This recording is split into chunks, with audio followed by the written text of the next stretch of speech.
Yeah, let me hear you say yeah. Let me hear you say yeah. What's going on, world? You already know what it do. That wasn't supposed to happen yet. Hold on, man. Ah, what's going on, world?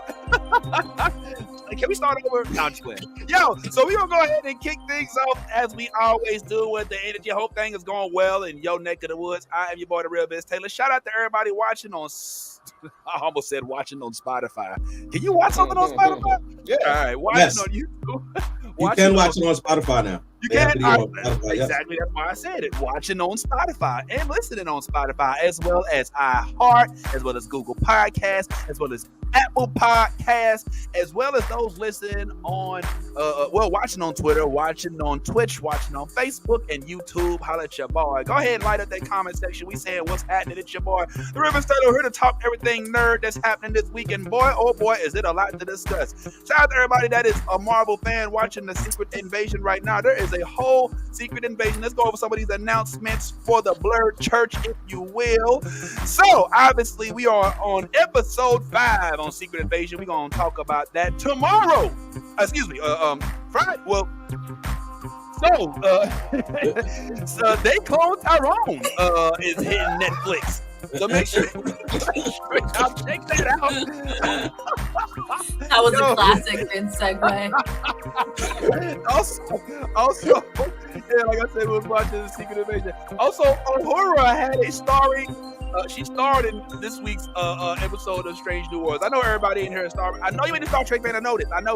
We're gonna get you high today off some dilithium. Also, man, we want to talk about the whole evolution of Aurora Monroe and that hair. Is it 4C?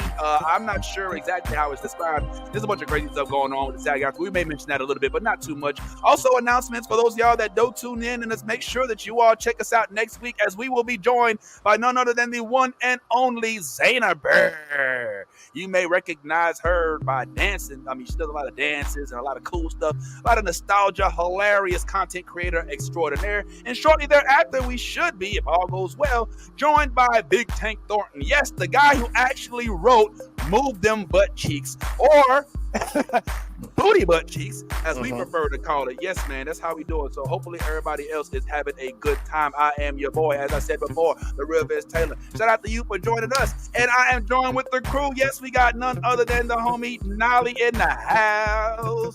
We got Bad Ty in the house. Yo. Yes, in the house.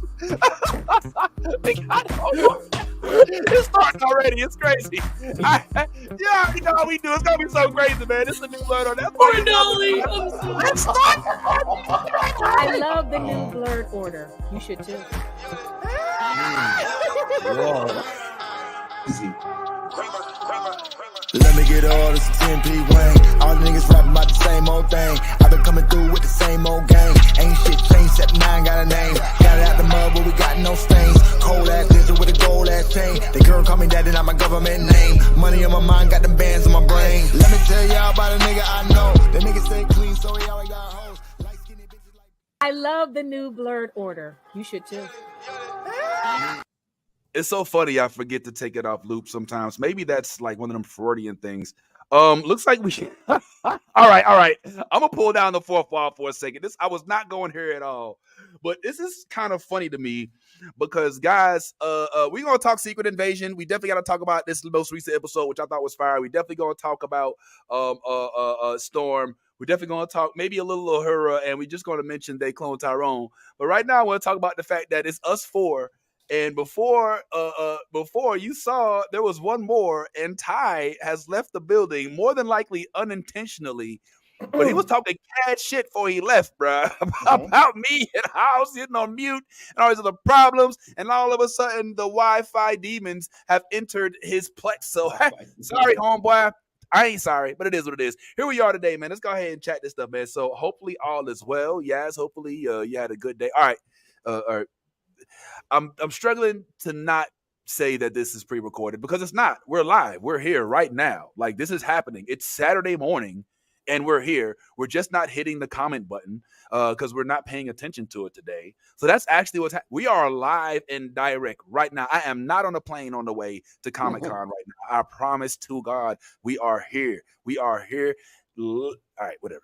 You know. Are you trying to convince them or yourself? Yeah, I was like, this is, man, it's trying to sell the lie. It's a self pep talk.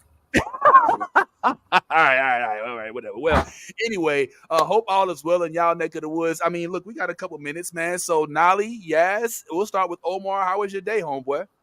Man, I should be getting more work done, but I wake up and I'm just like, I'm famished, and I just lay down like I'm hot, and I just lay down and I try to do some writing at night, but I'm like, I have been more of sloth than otter as my problem. I am working on it. Man, look, it can't be easy to have all of that knowledge and all of that creativity stuck in that brain underneath that luscious afro. Come on, man. Everybody can't just do it like that. So listen, it's all good. Take the time you need. Nolly, how's everything going with you? Nolly, you good? You you're giving vibes right now. I don't know what the vibes are, but Mom life has me in a chokehold. Oh, I get it. All right, fair enough. He does this all day, and I work from home, and I work in HR, so I be having some serious ass meetings. And he's slamming the door because he's mad at me, but he'll come in the room and start yelling. And one time we had a meeting, and he goes, "Wait, it's a booby trap," and I'm like, She's just like, you should. Booby trap is what we call our cat, everybody. So very nice. I'm like, and then I feel guilty because I over explain myself because it's an autism thing, and I'm like, okay, so he's autistic and he doesn't speak, but he has echolalia, so he repeats things he hears. And he was watching that episode of PJ Masks, and they had a booby trap, and now all we hear about is a booby trap. And I'm sorry. Listen, well, we love Lil May, and we love that you come on. So listen, whatever it is that we got to do to get through, as long as we can still have you on, that's cool. Or if you got to step away, hey, it's Wine Down Saturday. Hallelujah. Hey, let's do it. Yes. How was your day? What's going on in your neck of the woods? Water. You got the water. We got the wine section and the water section. Yes. The wine down water section. All right. Look, it's like we got Jesus on this side, you know, after the wedding on this side. You know what I'm saying? Yeah. So anyway. I mean, I'm not gonna lie, I could definitely use a drink after my day. It was a little hectic, but you know, it's the life of you know, working for surgeons. You know what I mean? Like so it's, you know.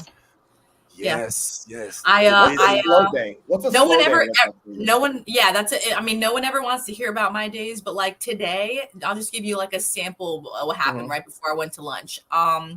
We had to send a lady to go to the emergency room so she could get her foot amputated because it smelled like dead animal. Dead animal? Yes. The whole lobby did. She was sitting in the lobby. People were begging to come out of the lobby quick because her foot was like reeking that bad because of like just the decay that was happening to certain parts of it. And yeah, I got to the point where it was just like 2 toes were already to that point. Big part of it was already to that point. And then, you know, it was like, you know, let's just. She's diabetic? Yeah, she's diabetic, and she already had 1 foot that was already amputated too, and she was pissed. She was like, "I don't want to do this." Damn. And I was like, "I'm so sorry," and she was just like, "But it's not that bad." And we're like, "No, there's skin like rotting. It's bad. We don't want you to die." And she just was like, "This is some bullshit." She was so mad. Like we had to go make her go to the hospital. Dog. She was fucking pissed. Yeah, that was right before I had lunch. Okay, well, first of all, I did actually. I had a little bit. I had like a 15-minute lunch only because, like, you know, we were so busy. But let me guess, you had a foot long? No, La Fiesta catered. I had some like chicken nachos. It wasn't bad. Seriously, okay, that's all right. This is bad. Look, either way, first of all, let me apologize for laughing. I didn't know she was an amputee, so my apologies. I didn't know. No, it's. I mean, it's just, you know, people just, you know, they don't. Bad hygiene is a thing, and not, you know, taking care of yourself is a thing, and it's crazy when you see it as like in the max form of that it is. So I just like I'm grateful that I get to see things that I can potentially save my relatives from having to deal with, because they just are too, like, I want to deal with this, you know what I mean, like, and the person that's taking care of them doesn't want to deal with it either. That doesn't help the situation. So, well, I mean, it's sad. I mean, but it's good that you at least get to work with doctors who clearly fix people, and that gives you a leg up in the medical realm. Kind of like old boy in Secret Invasion. I don't know if you watched this week's episode. that's segue. See how I did that? Did you see that? That was good. Okay, I'm 1 point. He was smiling and he's so proud of himself. What is the segue game? Ain't one for the week. Damn it. Try it. You'll see. Anyway, this week on The Secret Invasion, for those of y'all who did get a chance to watch it, spoilers ahead, we did get a chance to see what happens when a president almost gets taken out by folks that are members of the secret Skrull attack, the storm the Capitol crew. This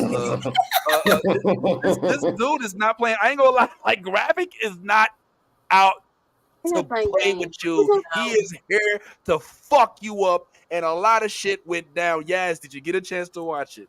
I did. I mean, it was very quick. But okay, man, you want to Yaz rundowns that way? Yes. Can you please? Can you run it down? Can you? Are you able to? I think I can muster up something. All right, come on. Run it down. Basically, Fury and his wife on the run. On the dodge, because the Skrulls are out to attack, and Fury did save the president, so we had to go take him to the hospital, make sure he was okay after the explosion, all the craziness, and the Russian Skrulls attack. You know what I'm saying? So while Fury's guarding the president, guess who pops up? None other than our man Rhodes, or should I say Yara? Yo, she's a crafty little bitch. I love her. Her character is just, oh my God, I can't wait to see like just more of her and what's to come, because she plays Rhodey so good. He should be like giving her oh God, it's beautiful. Anyway, but so after Rhodey shows up at the hospital and pretty much tells Nick, yo, you got 30 minutes before I blow your shit up. Like, that's just how, things are right now. So get used to it, figure it out. And, oh, by the way, you get next to the president again? Yeah, I'm gonna cap your ass. Yeah, this is the whole crew I got. He basically like threatened him cold-heartedly at the hospital. It was epic, I'm not gonna lie. But then after that, our boy was like, I'm not doing this. And, he teams up with none other than that crazy old British lady, dog, that we love so much, that just be shooting people in the fucking kneecaps. I just love her. Like, she just, and of course, she was out shooting somebody else in the kneecap, just showing people the Skrulls are around. So now she's out to figure out, how far this infiltrate has gotten, and she's teaming up with none other than, our boy Nick Fury, and they're out to save or take down the secret Skrulls, So basically Gravik is still on the large, and when I mean out on the large, like, he showed the whole colony he is not one to be fucked with, and whatever he says goes. Like, he's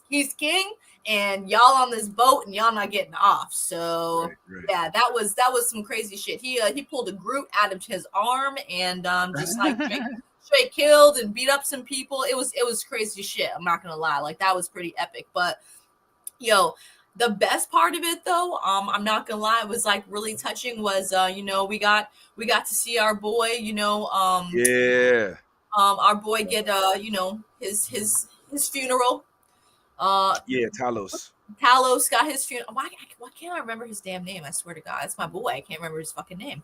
But we got to see his funeral. His daughter, played by Emilia Clarke. Yeah, Emilia Clarke. Yeah, she's a badass, dog. Like, she ended up taking his body and going to team up with Mrs. Fury, and they buried him and then took down some fucking Skrulls and bounced.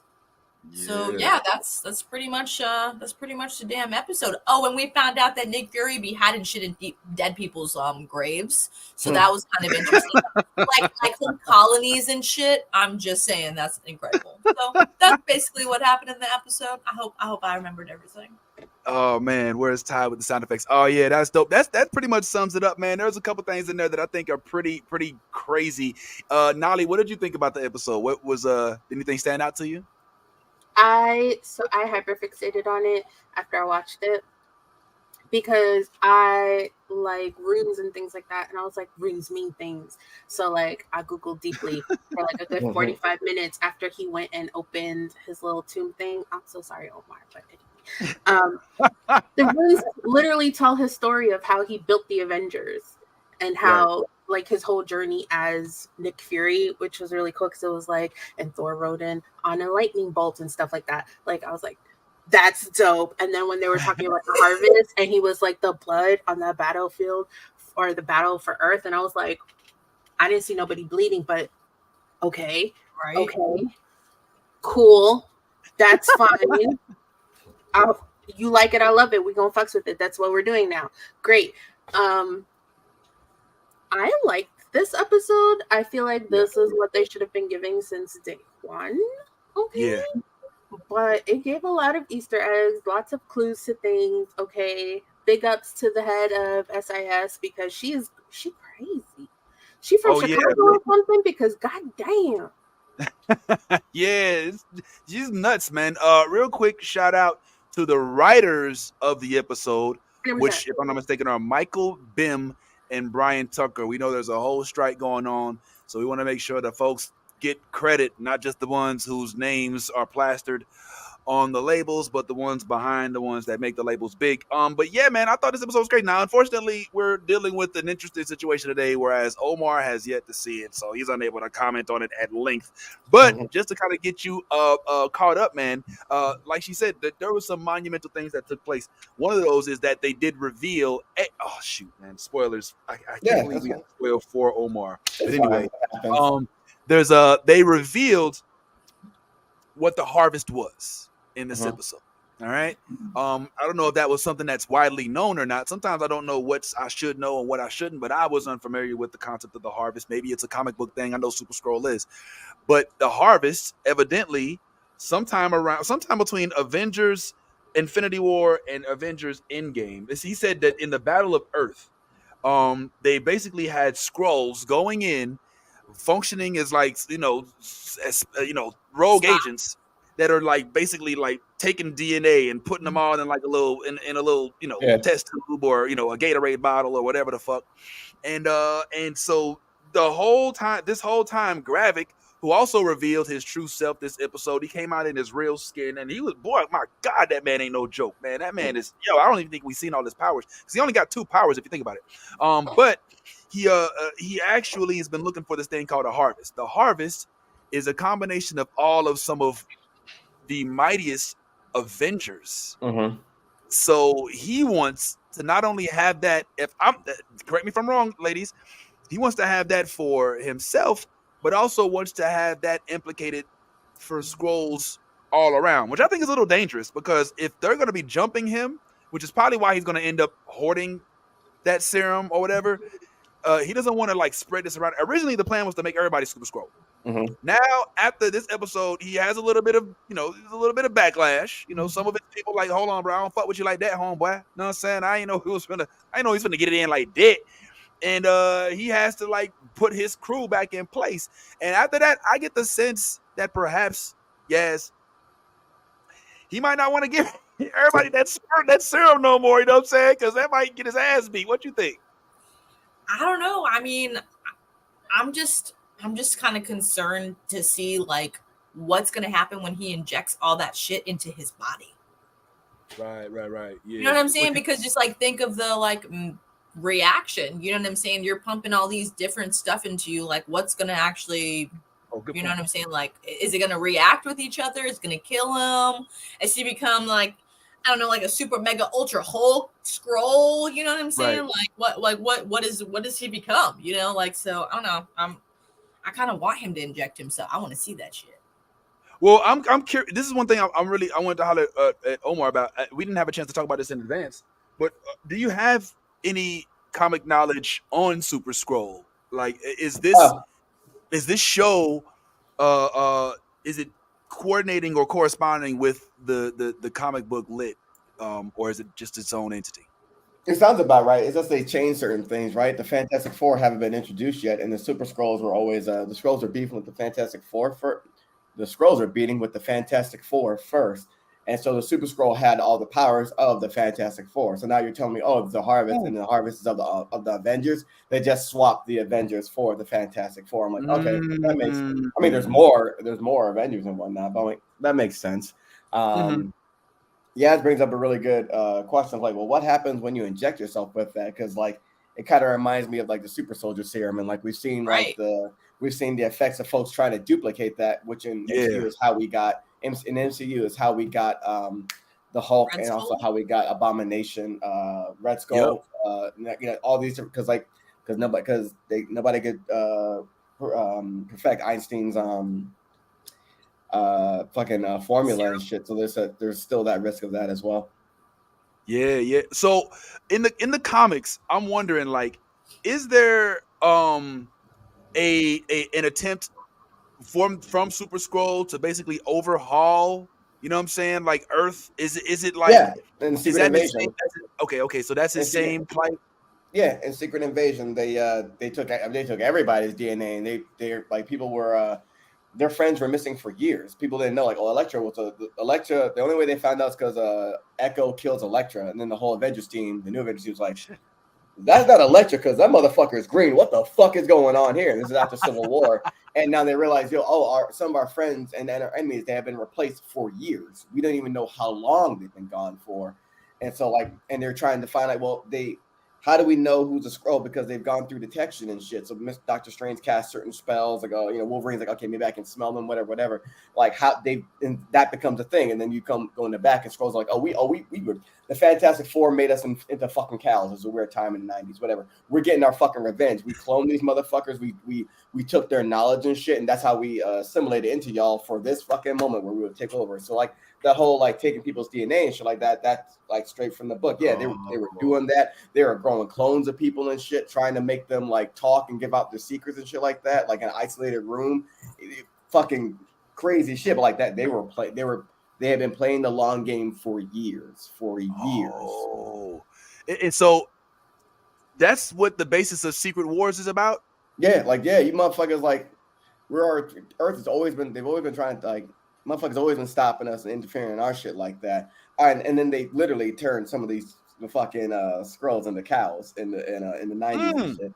And so I was like, all right, well now we gonna get our fucking lick back. How do we get it back? Okay, let's be smarter about this then. All right, instead of like going for a straight up full frontal attack, we assimilate into their shit. We take out certain key members of their shit and replace ourselves with them, and we orchestrate these little things. So like when Norman Osborn was in charge, like, okay, we were the ones that put him in charge, and we did that so all these Avenger initiatives are all here, but we're doing this, and y'all motherfuckers don't realize we're actually the ones behind the scenes running everything. So you're doing exactly what we want, and it was a well thought out plan, years in the making for this specific moment to take over.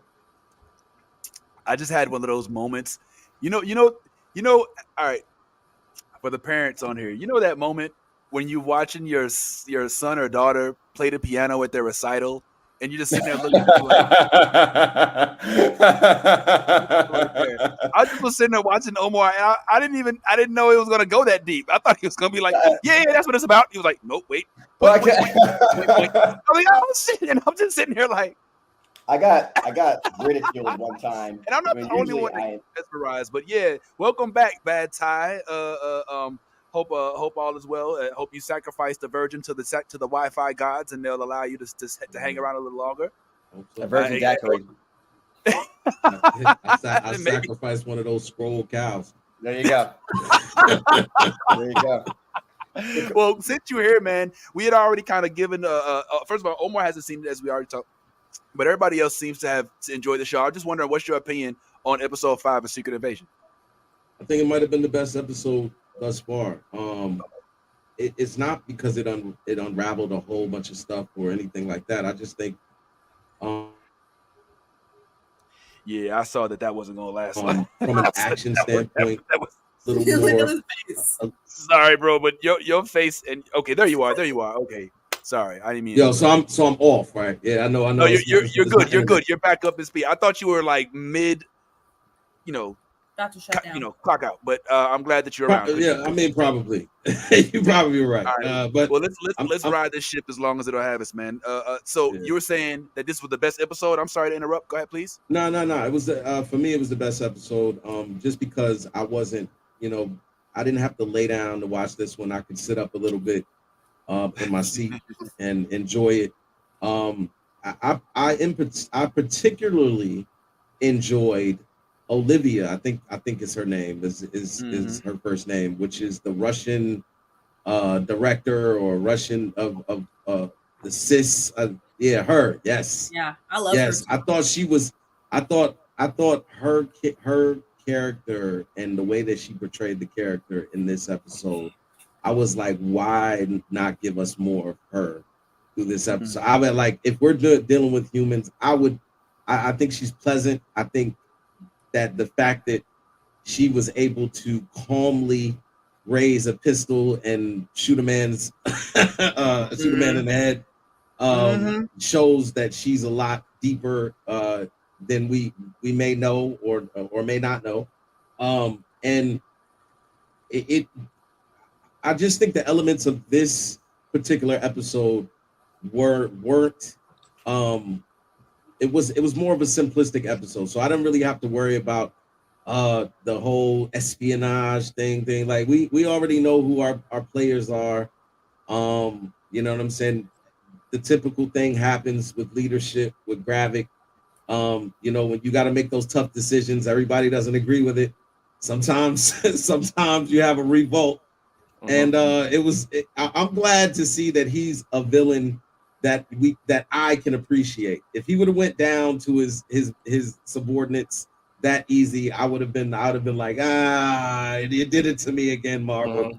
The fact that he hulked up out of it and then made examples, that's villain 101. Like, if you backstab me, no, I'm gonna make an example of you in front of everyone and like very, very quickly. So I was very, very pleased with my man Gravik in this episode.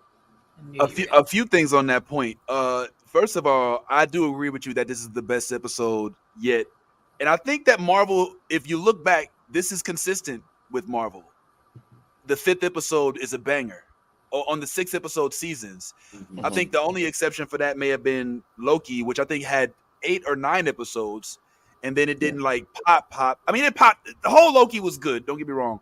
But I'm saying like that Jonathan Majors episode, or He Who Shall Not Be Named, He Who Remains, was off rip, but it was like one of the further to the end. I will say this with regard to what's her name, Olivia. All right, for anybody, this isn't a stunt, but for anybody who has ever been to England, Olivia is so England. Like she's so Great Britain. Quick story that I told myself I would tell that I ended up saying I wouldn't tell, but I'm gonna tell it anyway. So one time, my wife and I were leaving Gatwick. We were leaving London. I forget, we was flying out somewhere, and we had to go through that security thing. And it got, how you go in international. Well, Ty doesn't know because he doesn't fly, obviously. But when you go through international flights, some places they make you like bag up all of your like toiletries, and like you have to like put your like deodorant or like your cologne and like lotion in like a little bag that's certain. And so we had to put like whatever we could fit. And my wife had like a huge makeup kit, and the lady who was the TSA, she was like, "Oh, did you mean to bring all this? Oh, well, unfortunately, you can't bring all this. Okay, so I'm gonna have to go through the bag, yeah? All right, and I'm sorry, this is a bit of a bugger, isn't it?" And like just went through this. It was the most pleasant fuckery that I had ever lived through. Like we said, "Oh, I can't believe that we have to take. Okay, please don't watch. We have to throw this away. Okay, don't watch. Okay, don't worry. I'm sure you can buy some more." It was like you don't get that at TS. They like, "Look, nigga, this shit does not belong in your bag. Go with them." You know what I'm saying?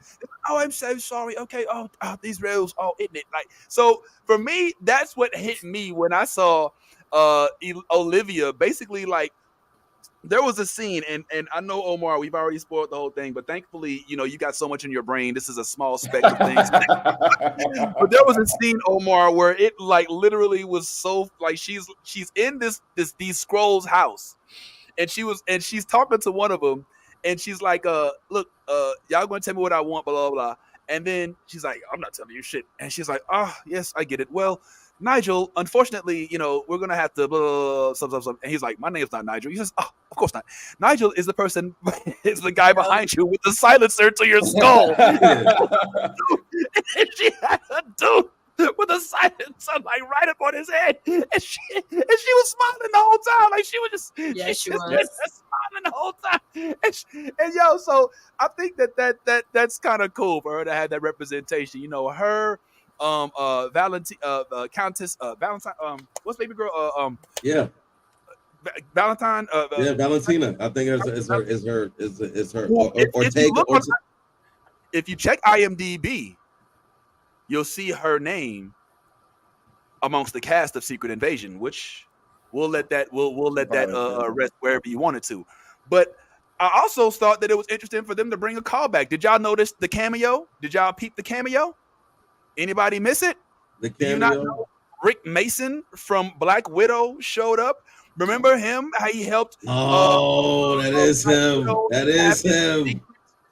His secret air way off in some place, and he helped establish the secret location that our girl ScarJo, aka the Black Widow, was staying. Didn't nobody catch that? Y'all missed that? Not until you just mentioned that. But yeah, that is him. That is him, definitely. Yeah, I thought that was. I thought they had a little chemistry in the Black Widow movie, but they never really.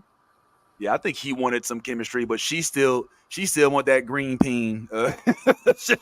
She's still trying to go after David Banner. All right, hold on. David Banner. Sorry, Bruce Banner, whatever you want to call it. Anyway, so yeah, I thought that one thing that was extremely interesting, and we talked about this a little bit in advance, is the fact that we now know that, at least from what I understand, my man Gravik got his first initial powers from two members of the Avengers specifically, or two people that they know of. They didn't say Avengers, but one of them I think he said was Groot, and the other one I think he said was Cull Obsidian. And I know that there's an Obsidian. I thought Obsidian was. Never get any. That sacrifice. You better sacrifice that cow. He talking big shit too. You just said some profound shit. You said some profound. You can't hear me at all. Now we can hear you. Every time you say something monumental, the internet's like, nah. It's not today. It's hard being great out here. You know what I mean? So it's hard. Say it again, though, please. But I basically said, did we not get any playback on that recording to confirm that? Because I feel like I watched it and it said, and I heard Colossus in that not like which would point to X-Men. And that's why I'm saying like we should confirm that, because I don't know that was actually what it was said. Well, I'm almost certain that it was Obsidian, because I use closed caption, but I'm willing to make a wager with you. How many blunts you want to put on it, homeboy? And you gotta, look, man. What I smoke, it's only gonna take one for you. So. Clearly, I think your Wi-Fi smoked before you got on. Let me stop. Exactly. Yeah. No, I get it. I'm just playing. I'm not on any of that stuff. But yeah, I thought that was fascinating, man. Another thing that was interesting was that this episode, hello, Miss Fury. She ain't about that bullshit. She know how to pick up a gat, fire that bitch. You know what I'm saying? She ain't no punk ass, puss ass motherfucker bitch. She out here to goddamn take care of business. And so when Gaia, which I love that name, by the way. When Gaia pulled up, she almost got capped right quick. She was like, hold up, you the motherfucker that he sent to kill me? And she was like, nah, man, I need you to help me bury my pops. Is it just me, or is Gaia's giving me power, Ghost just lost his daughter vibes, I'm not getting enough emotion from the loss. Like, is it They me? were Like, am I the estranged. only one? Go ahead. Yes. What? They were kind of estranged. They That's had a true. weird relationship. You know what I'm saying? It That's a wasn't good like point. they were like super close. So I mean, yes. And like she told him, Fury's wife said, it's the last words. You know what I'm saying? Like, Yeah. so That's a good point. That's a good point. They did have and she even said that in their thing that was like, yeah, the last things I said to so and so were so on and so forth. Now I do have a question for y'all. So we kind of now know where we're going. But since this is Secret Invasion 6-episode season, we now only have one more episode left. So, and from what I understand, and even Omar has seen all the episodes except for this one. Most people, not everybody, but most people are being very critical about this show, saying it's really not hitting like that. I've even seen some people say it's ass. Seen some people say it's not even. I don't even. Like Kev even last week was like, is it really worth it? Is it because it's 6 episodes long? You think? Do you think that if they did 12 episodes, no, you don't think so? Or you think that if they did more, that it might actually give time to have more, to develop plots more rather than like have these 4 developmental episodes and then 2 to close it out? Or what you think there, bro? Because I remember Falcon and Winter Soldier was 8 episodes or 6? I think it was like 8 or 9, yeah. I think it's to me it's all in the way you write it, and also there wasn't really that much action going on in this as well. It feels like filler, but I've been all right. I don't think it's like I didn't like the writing of Falcon and Winter Soldier a lot, but damn, it was a fun bad thing to watch. Like, this isn't great, but damn if I can't turn away, man. And so we don't have that with this. This is more just like it's there, which is fine. But I mean, if you could build off that though, right? Like if this is like a thread going into maybe Secret War or something like that, then that makes a big difference. If this is all neatly wrapped up within 2 episodes, then it's kind of like you made like this should be like a global concern type thing. Now we're finding out what should be a global thing, or what's the next big cosmic thing, right? Is it going to be this thing? Like, okay, maybe it's not cosmic level, but it's like it's a world event. Or is this not it? If it's neatly wrapped up in a bow, it's going to be like, okay. Well, I guess that's how we're adapting things now. Like, okay, 6 episodes for this, like, this big blockbuster comic event that you love, 6 episodes for that. I'm like, oh, okay. That's how I'll take that over like a movie that might not get it all right within 1 hour. Okay, that's fair. That's a good way to put it, because basically I feel like this is leading up to like some of the big releases. Like, there have been, despite the slow pace of this series, there have been some very monumental occurrences. When the first episode, we lost Maria Hill. She's been down since day 1. All right, we've now lost Talos. We now have a Super Skrull. We have a Skrull Rhodey. Where is Rhodey? We also had now, like, where like they keep asking, like, why don't you keep calling your Secret Avenger friends? I mean, your Avenger friends. Now we know the answer to that: budget. I mean, no, really. But I mean, he had there was a lot of Nick Fury monologues in this episode, and I think they were all warranted. Even down to the last few words he said, which were like, he's so Samuel L. Jackson, like he can't help himself. You know what I'm saying? He's like, let's do this. You know what I'm saying? Or whatever it was he said. So I think that if one does watch, which I think what Kev was saying last week is true, if one does watch some of the following Marvel movies, especially the Avengers ones, and didn't see this, they'll be lost with a few things. But not too many. But I am curious though. You said you didn't like Captain and you didn't like the Winter Soldier and Falcon. I mean, sir, I love seeing Isaiah Bradley, but I'm like, this man said he didn't want to be like my man said whoever chooses to wear that, any self-respecting black man wearing that suit is a fucking coon. And then we saw the Falcon right now. And then he was like, oh man, I'll give him a statue. That'll make him feel better. I'm like, this motherfucker didn't want to be found out. Whatever. Like, the way they handled race wasn't all.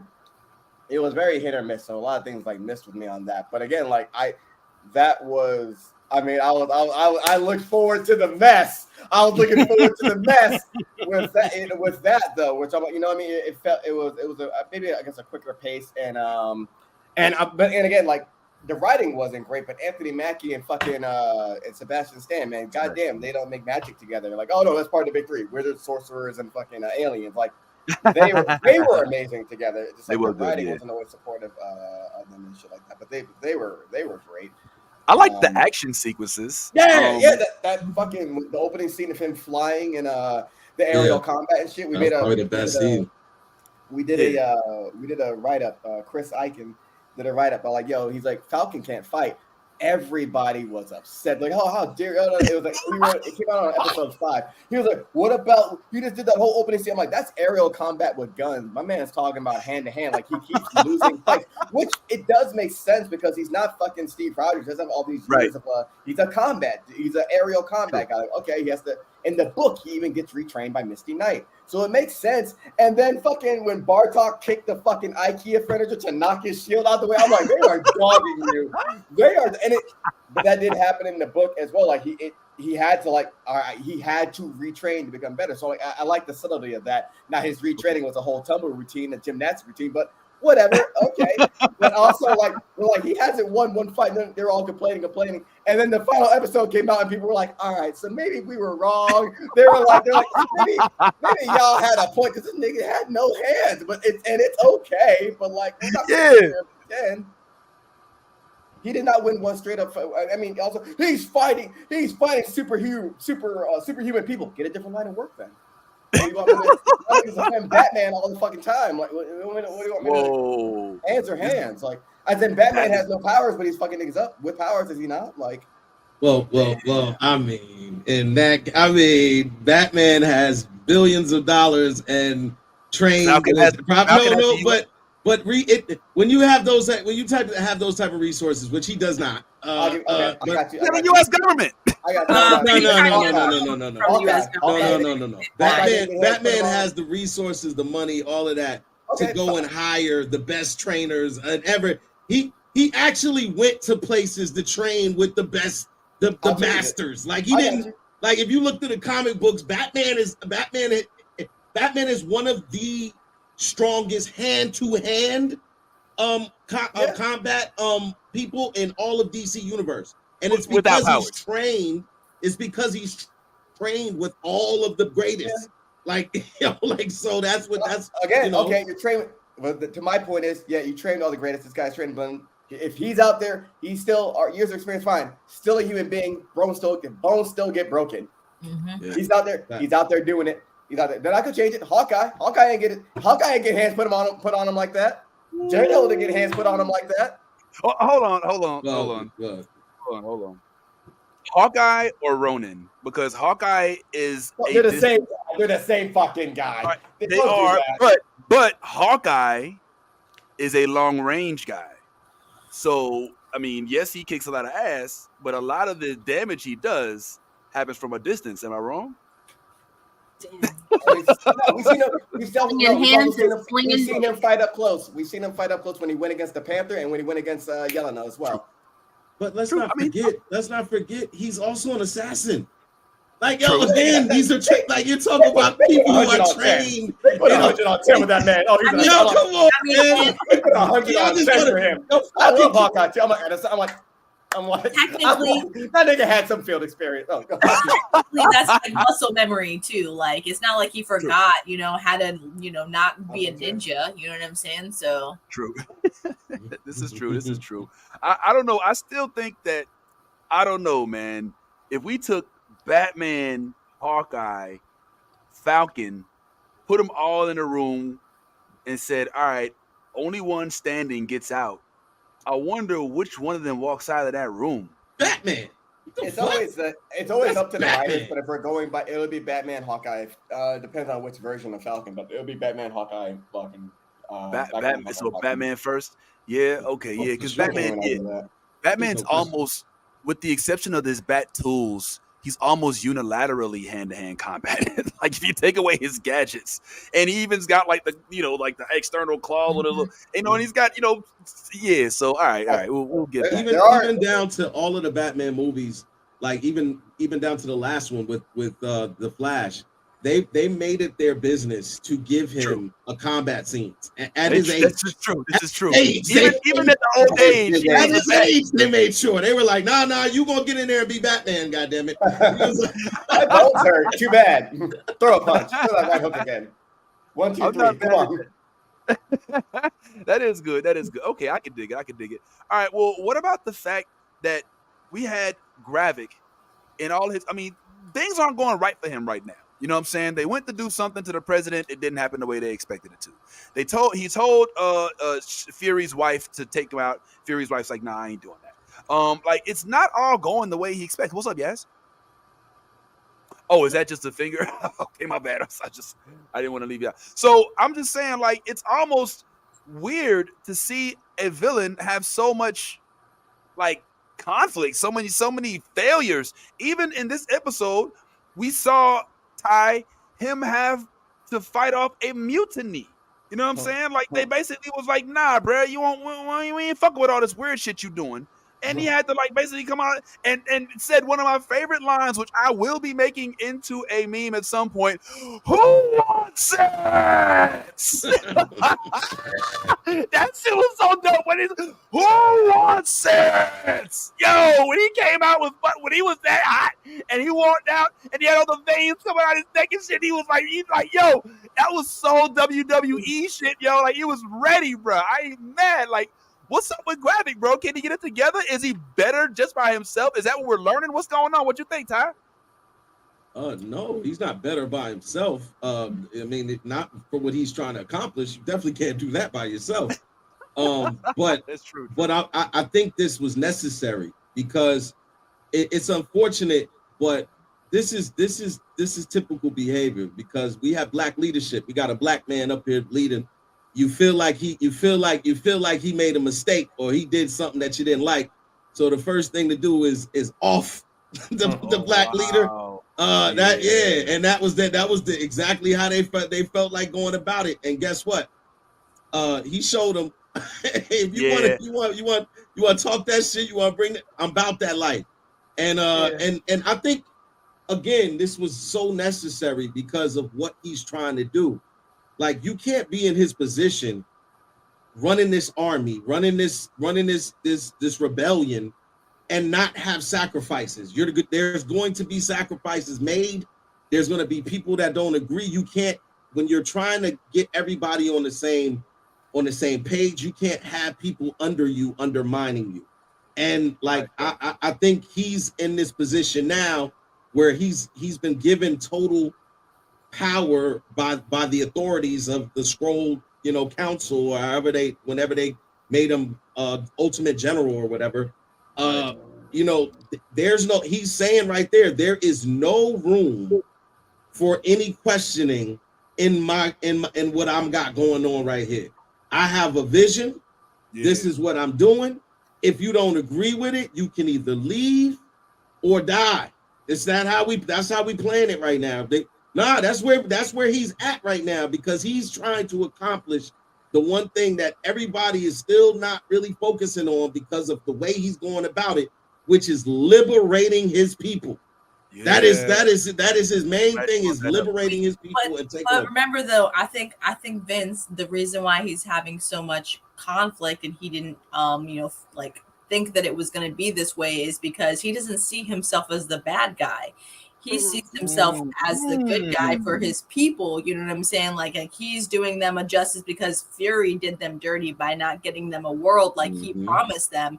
And then basically entrapping them all here. And now that they have to live, basically as strangers in their own bodies, just to survive basically and do, the bidding that they already now it's natural because they've been doing it for so long. You know what I'm saying? Like all of his, secret spy shit. So I think that's more of why he's like kind of surprised by, you know, like the defiance is because like he's like, what the hell? Like, you see what I've been doing for you guys, what I've been putting together. I've been trying to like, you know, make sure that we have a home, you know what I'm saying? Like we can call somewhere a home, and then they're just gonna go behind his back. So yeah, I mean, I feel like this is our, you know, in his eyes, this is our villain, our good guy turns villain basically, and that's why Bad Tie's like, I'm all on board, because he loves himself a good, true to himself villain. But that's what I'm saying. Like a really good villain is a narcissist. They don't even see themselves as the bad guy. You know what I'm saying? Like, so it's actually really like skillful and kind of like, you know, it's genius of Marvel, because if you think about it, you know, like there's a lot of layers to Gravik. You know what I'm saying? Like he sees himself as the good guy, you know what I'm saying? But everyone sees himself as, yo, he's the bad guy. Like Gaia said, is he gonna be the savior of Skrulls or the killer of Skrulls? You know what I'm saying? Like, so I don't know. It's just it's kind of like he's got more conflict in himself than anything, and it's showing now. You know what I'm saying? Like now it's more apparent to everyone because of them attacking him and, you know, him lashing out back. You know what I'm saying? It's not only showing that, like, it's showing also a weak side to Gravik, but at the same time it's showing that, you know, it's his true villainy is coming out now. You know what I'm saying? Like, because that part that was, you know, soft and just like, oh, caring about, you know, like keeping Fury alive technically, you know what I'm saying, for whatever reason, now all that is just, that's completely it's exposed. So I don't know, it's shit's about to get crazy. Ty, I think as far as keeping, dang, I'm froze again, I think. But I hear you. it's it's all cool. good. It's cool. I'm gonna keep my hand up for a while. All I do is win, no matter what. Man, no matter what, man. But I think as far as like keeping Fury alive, I think that has everything to do with him just wanting him to be there to watch it all unfold. But no, he no. He ordered Fury to be dead. He ordered his wife to kill her. He told Rhodey to tell him. That was one of the things he said when he was talking to his congregation. He was like, they was like, yo, why is Fury still alive? He's like, well, I told his wife, but she's a turncoat. You know what I'm saying? She's supposed to put him out. So it's not that he. However, there is a theory floating around the internet that Gravik may be Nick Baby, which wouldn't make any sense because he was there when he inducted. He's an orphan. His parents died. He's an orphan. His parents died. And well, that's what they literally said when she introduced him to him, that he was an orphan. His parents died. He escaped from being in prison, or like, you know, he escaped from basically the planet being like overtaken by, you know, like people, you know, just dictators or whatever, just overtaking the planet. He escaped. He's very smart. He piloted a ship. That's how he got here. That's what she told Nick Fury. How close is that to the comic book, Omar? Does the Skrulls have to leave their planet for the same reasons that they did in the comics on the screen? No, I mean them niggas chilling. All they do is just get money and fight the Kree. That's all they do. There was no they're not refugees in the comic books. Okay. But remember the Indian lady at the meeting, she did say though that we are our own worst enemy. She did say that. And that there's so many there's so many hidden references, so many allegories and metaphorical like messages in this that I want to get into. But quickly, before we jump into that, the last thing, like I said, that Fury said before he ended this episode was, let's do this, or some shit like that, or let's go, or I'm ready. Nolly, what did he say? Are you ready or something? Let's finish this. But he did that as he was making a phone call. Now, I immediately thought he was calling Gravik, but that may not be the case. Nah. It could have been somebody else. What do you think, Nolly? So I have two choices. I had three, but the ADHD is hitting, so I don't remember who three was. But it'll come to me. It'll be irrelevant by then, but it will come to me. I promise you. But my thoughts are Gravik, and then Captain Marvel, because technically she started this with them. So let's finish this. And then the Marvels is coming out. We don't know when in the timeline the Marvels is taking place because they haven't told us yet. So Ooh, 2 plus this is a good equals 5, point. so I'm ready. And it's coming out in August, technically speaking, or in November. Isn't it coming out soon? The Like Marvel I think November or something? December is supposed to be coming out. November, December? The November Marvels. or something, wasn't it? I don't know. It's just November, December, but it's probably almost it's probably gonna get pushed back. I mean, with Yeah. the stuff, who knows? But yeah, I thought he called Gravik. He could have called Captain Marvel. You think? Does that sound about right to you, Yaz? I think he called his wife.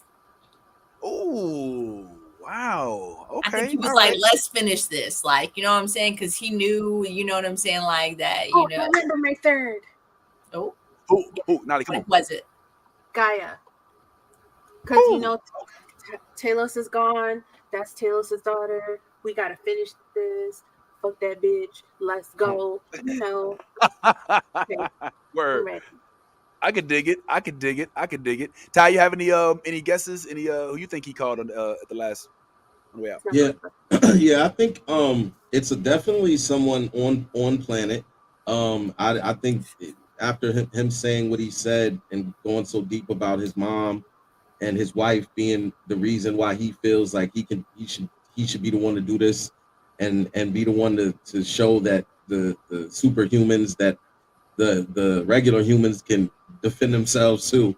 Yeah, And his like yeah, damn. I think I feel as though this may be because you brought up a point earlier that kind of made me think it may be Allegra. Is that her name? Valentina? Valentina. He may have called for that type of backup. Yeah, for that type of backup because again, this is not something you're going to be able to do on a small scale. You're going to need to have thing, and I know it wasn't the Russian Olivia because she was already with him, right? Right. So he wouldn't be calling her. So I'm thinking this is going to be somebody that can lean him some type of mercenary support, whether or like some type of military support or something like that. Because this is still Nick Fury. This was the director of S.H.I.E.L.D. at one, what I'm saying, at one point. So he should still have some ties, some people that owe him some favors, or just some friendly Skrulls that have been working for him for all of these years. So it could be all of those people. But I wanted to leap to the conclusion that it was Captain Marvel or somebody like that.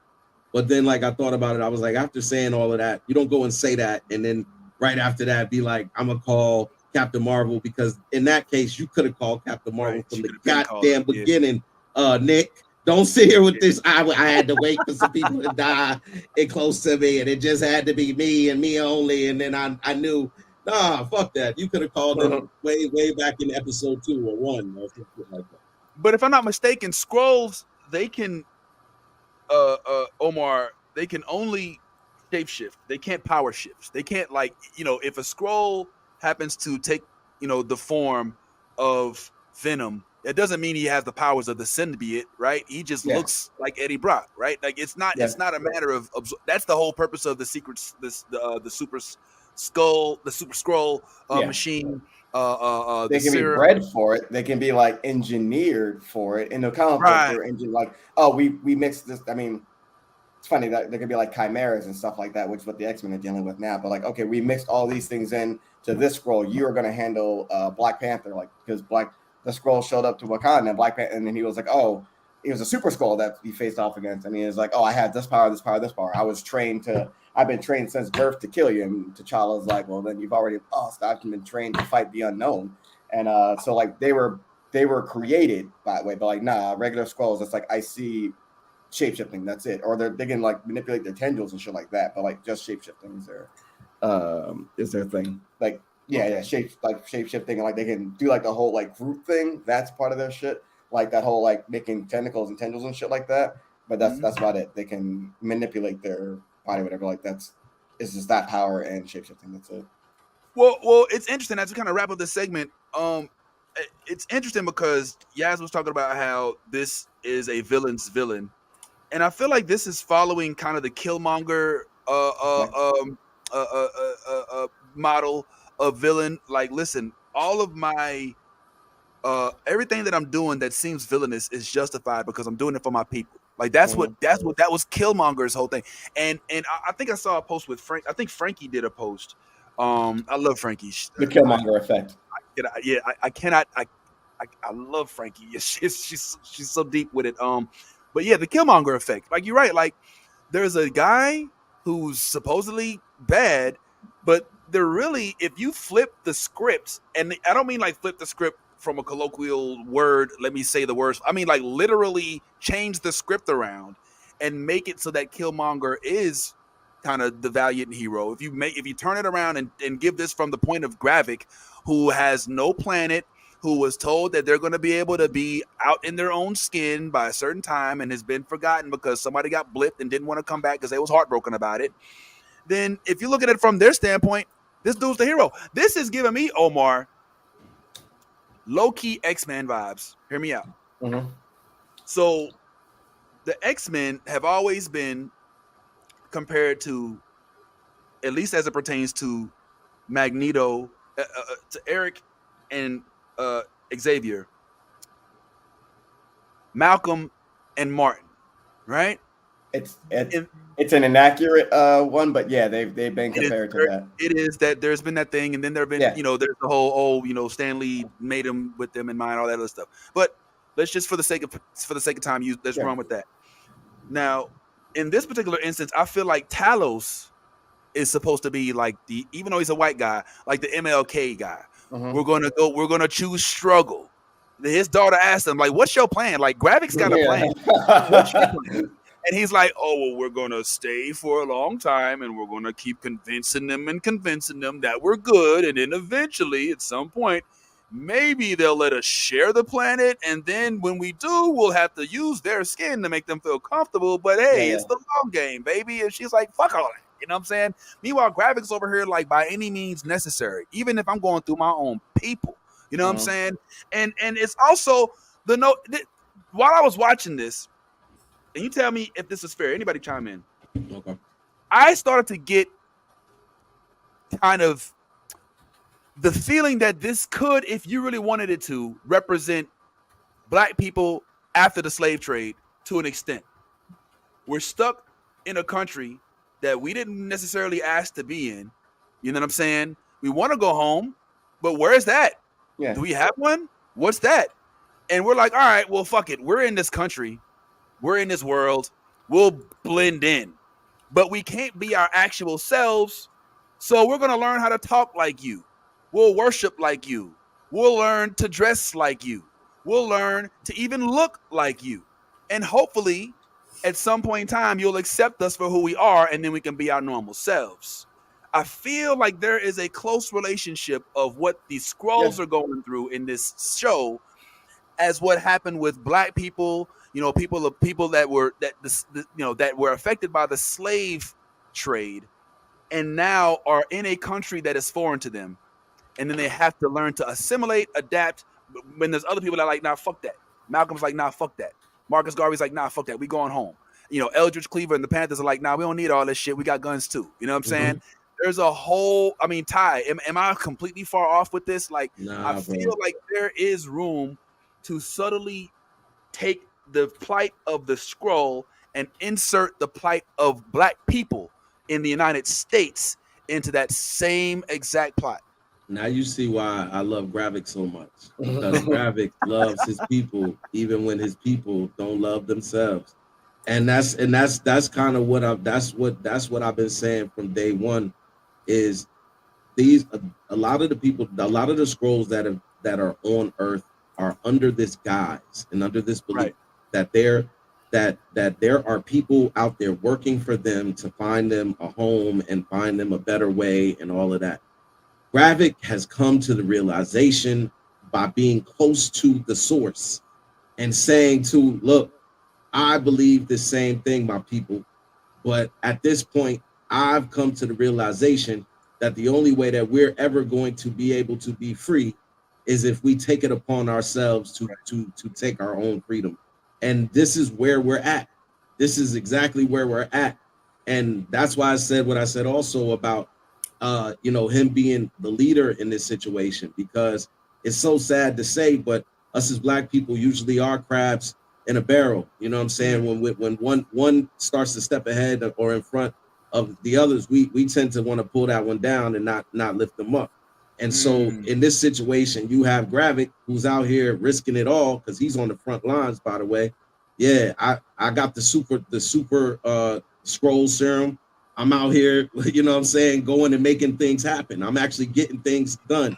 And that part for me is why I'm going to continue to support Gravik until Gravik starts taking babies and killing babies in front of me. I'm what I'm saying, I'm with Gravik all the way to the end, like on some real shit. So, you know what I mean? Like he realizes what's up, and I commend him for realizing what's up before he was Maria Hill. See? So yeah. Or Talos. Or Talos. Because imagine Talos. You die and you still ain't free. And that's all you've been fighting for the whole time. You was the main one fighting for freedom, and you died. Still being a worker, still being a subordinate, not being a boss. Yeah. No, you're right. And that's and to support your point, to piggyback on that, that's what Gaia said too. Like that's literally what she said. Like Nick Fury's like, Talos died. He's like, you can stop right there. You can stop right there. Because that's all that happened. He died in the street of a foreign land on a foreign planet, and nothing is going to happen as a result. You know what I'm saying? And meanwhile, my man's Gravik, this motherfucker, this dude got so gangster. Like, it got so gangster real quick. He's on the phone like, Amazon's at my house. Pop! And they start trying to take his head. It just went nuts. And just to kind of to fight back a little bit, you said that he did it to the black guy. He did, fuck up a white dude right before that too. You know what I'm saying? What you mean? No, do what to a black guy? What you talking about? Where he was like, the black guy came and he had to make an example out of him. He did that to a white dude earlier in the episode. You know what I'm saying? No. Those were two totally different scenarios. The black guy needed to be done because y'all just jumped me. y'all just jumped. Hold up, let's not forget. I just kicked 6 or 7 of your friends' asses in there that just tried to jump me and kill. Not just jump me. Y'all was what were y'all taking me to the table for? What was y'all? Hold up. Y'all was picking me up and taking me to the table. Y'all wasn't even gonna jump me real good and make me feel bad. Y'all was taking me. What was y'all gonna dissect me? Like, what the fuck is going on? Take him to the table. Look, this gave me strong American me moments. I was like, what did I take? What are they taking that man to the table for? What is about to happen? What is going on in Skrull? Oh, they about to give him the whole Skrull. Like this, I'm like, no, bro. I was like, nah. So I totally, like I said, villain handbook 101. If you backstab me or double cross me, I'm about to make some examples today. And yes, if it's happened to be a fellow brother, you just was in the wrong place at the wrong time, my brother. But you gonna get to be the example. The Gravik is not doing anything wrong, man, and that's the crazy thing. Like, this is warfare now. We're in warfare now. We're now in war. This is a war. So there are going to be casualties. There are going to be things that have to be done. He's being very, very detail oriented about how he's going about making all of these things happen. And yeah, I want to see Gravik win. I want to see the Skrull people win. And if it's at the risk of humanity, then so be it. We had our time on the earth. Yeah. Damn, my nigga, I'm on the earth. Listen, we talked about this before. If there is a Skrull invasion, you're my friend. I love you. But if you're on the wrong side, bro, you're on the wrong side. I'm going up there to the Skrulls. We're gonna, yeah. Ty is the guy in the Matrix who's like, I know this steak isn't real. Yeah. But God damn it, I just want to go back to just not run. He's like, I'm here to work for the machines. Fuck the bullshit, man. These humans is all some other shit. Well, anyway, I thought that was interesting that Gravik and his team are basically the revolution in this situation, and they're taking the Black Panther approach. Not I shouldn't say that, because the Black Panthers were miscategorized and they were misappropriated as terrorists, which they were not. They were defending their people. I think that Gravik just has that he's like, look, man, we gave y'all enough a chance, and why should we cater to y'all? We're the stronger species, and that's kind of the Magneto vibe. Like Magneto, this whole time, he's like, now why are we trying to get along with these people when they're beneath us? Yo. They should be, and that's where Krakoa, that's where Araco. What's up, Ty? I just want to say to that point, Gaia also said that to her father. She Yes. said, she made a statement to him or something like this, or a comment. She said, you know what we are, or something like that. We're conquerors. Like this, Yeah. like, why are we over here playing second fiddle when we conquer shit? So I feel like this is like, you know, the undertone of a lot of Skrulls and how they felt. Like, why are we over here bending to the humans for this long when we could have been taking this place over? Prediction. The next episode will show the finale. We will be introduced to a new character that we will fall in love with, that we will likely see in multiple movies to come, and that will be Skrull Gaia. That will be Super Skrull Gaia. I think Super Skrull Gaia is going to emerge from this season triumphant as the new hot shit that was made in Secret Invasion. She has yet to really display her powers. All she's done is show you that she can heal, but she has the same powers as Gravik. And now Nick Fury has the harvest in his hand and knows Gaia, and knows that Gaia is a super secret Skrull. Say that 3 times fast. So I predict that in this next episode we will see the rise of Gaia, and that is going to be a Gaia that we also see in future Marvel projects. So Khaleesi has been a full circle thing. So man, it's definitely something that I'm looking forward to seeing next week. So having said that, man, it is fascinating that this has been running parallel to the X-Men, especially being that this week X-Men was a topic of conversation from one of our good friends, somebody I know named Omar, who had some pretty cool things to say. For those of y'all who are Storm fans, Storm has had a little bit of a, let's say, evolution from the neck up across the course of her career. Let's talk about it a little bit. Every hero has a look that lets you know they're back on their.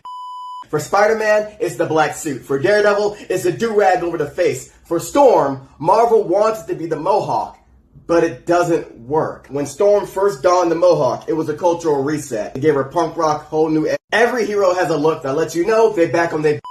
For Spider-Man, it's the black suit. For Daredevil, it's a do-rag over the face. For Storm, Marvel wants it to be the Mohawk, but it doesn't work. When Storm first donned the Mohawk, it was a cultural reset. It gave her punk rock, whole new edge, whole new look, whole new personality for her character. But over the years of always seeing Storm with either straight hair or the Mohawk tends to feel like a one-trick pony for those that can't draw black hair. It reminds me of Gary Jackson's line from his poem, Storm on Display, Marvel's first black mutant with features as white as the hands of her creator. I think of that line as I look at Storm with the Mohawk, and I'm just like, you're trying to give us but you're actually giving us just playing it safe. The unsafe thing to do would be to give her kinky hair and different hairstyles. First time I ever saw Storm in braids was in Wakanda Forever X-Men. The pencilers for this were Ray Anthony Height and Alberto Albuquerque, but the writer for this was Nnedi Okorafor, which I'm pretty sure had a lot of influence because she's a black woman, and she'd want to see Storm with a black woman hairstyle.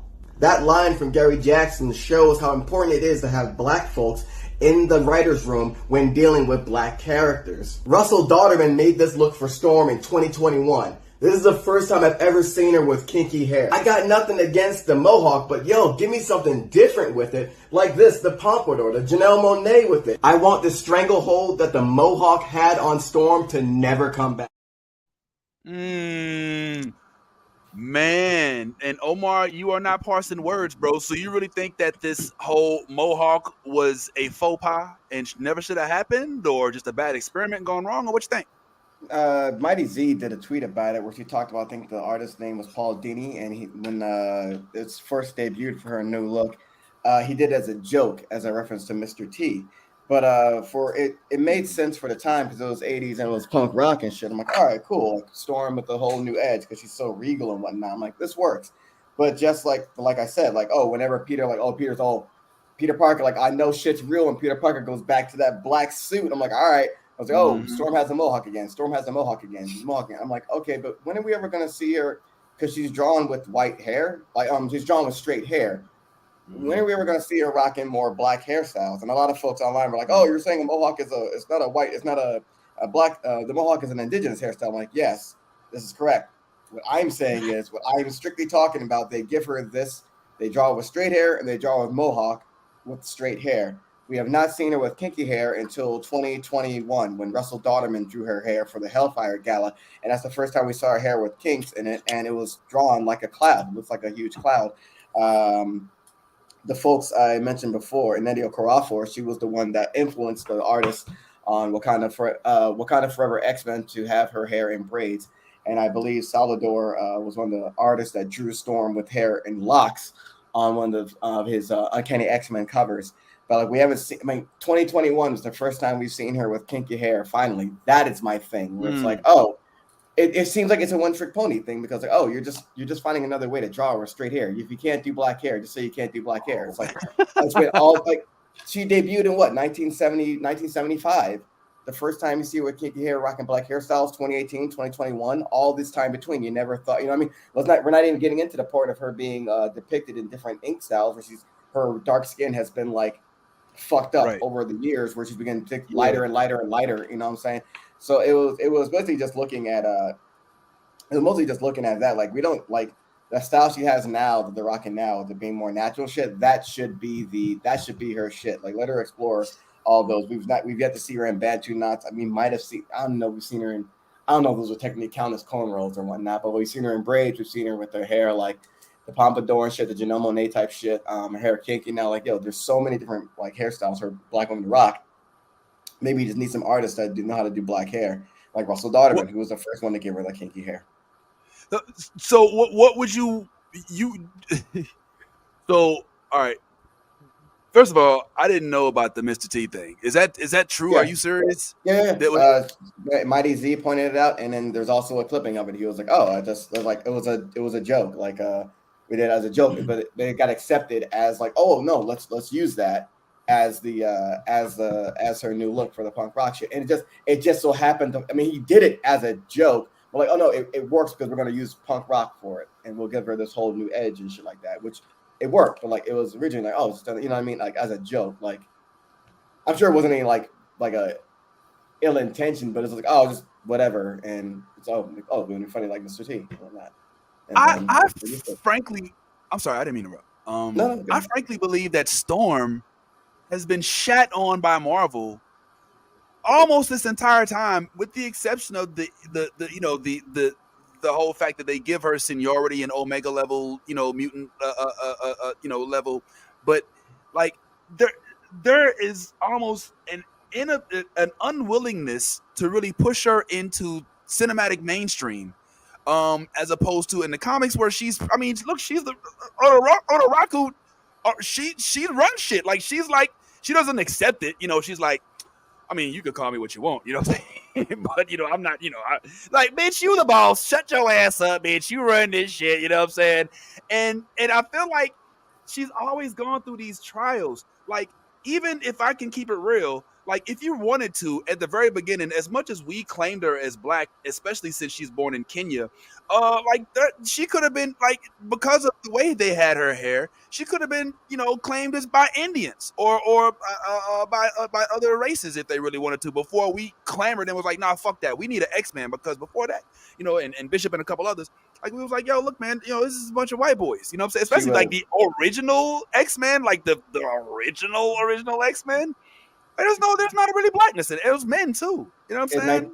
Not until 1975. That's when we'll diversify. And she was the first black female mutant we saw. Not Warpath. Thunderbird. John Proudstar was the first native. Which is such a sad story, but he's back now. First native dude we saw as well. And then he had a Banshee join, who was an Irishman and shit.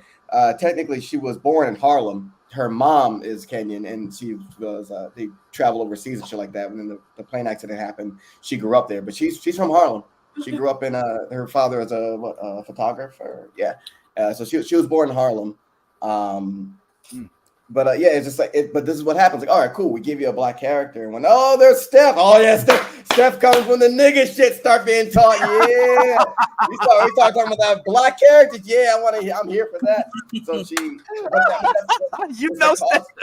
it's the cause and effect of something, right? Like, okay, like I'm trying not to drag this on. Sorry, but okay, you create a. There's a poet named Tuli Zuma, and she always, for her, it was a concern when it was like, I'm not really comfortable when it's white folks writing black characters and we've seen how that's gone so wrong, right? And this Storm is an example, like, okay, yes, you gave us, I mean, she's been, you feel like she hasn't been treated justly, and maybe not in the movies, okay. In the comic book, she's been kind of well protected, like they fucked up her depiction of her dark skin a lot, but she's been kind of like well protected. And so like, all right, you create this black character. Cool. She has blue eyes and white hair. And I'm like, which is also a trope of like, there's a black character with powers and shit like that. Okay, but also like her features are pretty white too. So it's almost like that Barbie doll, which was I think Christie that debuted in like I think maybe the 60s or something like that. Or it was the 80s. So I think it was 60s. But I was like, it's a black Barbie, but she has white features, fam. So like, even when you try to do right, you know what I mean? Like, and this is 1975. All right, cool. We kind of got to take it at this point. Like, all right, like, fuck it. Like, all right, fucking black. But like, and then later on, the adjustments come. We're like, all right, we're having her more dark features, like more black features in the way she's drawn as well. And the dude that's really been handling her now is Al Ewing. Al Ewing's a white British dude, but this motherfucker can write. This guy can write teams and he can write characters. And my man was throwing shade because he's like, yo, everybody been writing Storm because she's a big gun, but you've only been writing her like she's a big gun. Y'all ain't going deeper than that. And for 12 issues, this motherfucker's been going deeper than that. Like, and this is the best she's ever been. So this is, and again, it's still a white dude, right? But someone that understands, like, all right, I ain't talking about race, but like, let me show you. If I write her like a character, now you're seeing a black woman written like a character, not just the regal woman we know who can fucking kill you with the snap of her fingers. Here are all the elements of her that go behind that. We also seen Ta-Nehisi Coates write her as well when you saw her in Black Panther, but she was more like an aide to T'Challa in that. No, he's also like, no, he kind of used her as a big gun. Well, they had a whole baby. Calm down now. Didn't they have a little I think that you're thinking about the Marcus Williams fan fiction fantasy version. Okay. Elseworlds. There's Elseworlds where that like a alternate universe. They never had a not together. But yeah, that's the thing. Like, you create this character and you try to do right, but like you have to adjust with the time and shit too. So which is why I always felt like, we've seen Storm. Like, it's been these two fucking hairstyles. Either it's just her hair's down and it's straight, or the Mohawk is still straight in that. But like now, finally, okay, she's got like a faux hawk and shit like that, like the Monet Pompadour and shit, which we see now in X-Men Red. It's like finally a fucking change. It only took 2021 when that occurred. Yeah, 2021 when that. Omar keeps all of his comic stats on it. All of his. He writes all of his facts on the ceiling, like so he can make sure. It's like nearly 40 some odd years later until we finally see this woman with kinky hair. Like this shit's, my sister's 40. So like that's just crazy. So that was one thing on it. Oh, and a quick update for you. They are going the route of Kamala Khan being a mutant and an Inhuman, first of her kind. Oh, whoa! She is an Inhuman. They did a preview of it. They're gonna get into it, but she is an Inhuman and a mutant, so it is official. She's a mutant. Doesn't Inhuman? She's a mutant. Inhuman. All right. Well, I have questions about the whole Terrigenesis and whatnot, but I have to welcome Storm Stan number 1. Let's go. Steph into the chat. What's going on, Steph? I just threw up the Steph signal because I was like, we talking Storm, and we gotta have Steph on, who's definitely always been the biggest supporter. Now, Steph, it's. I hope I was going well with you in your area. Thanks for popping on so quickly. But there was no way in hell I was gonna let us have a Storm segment and not have Steph on this.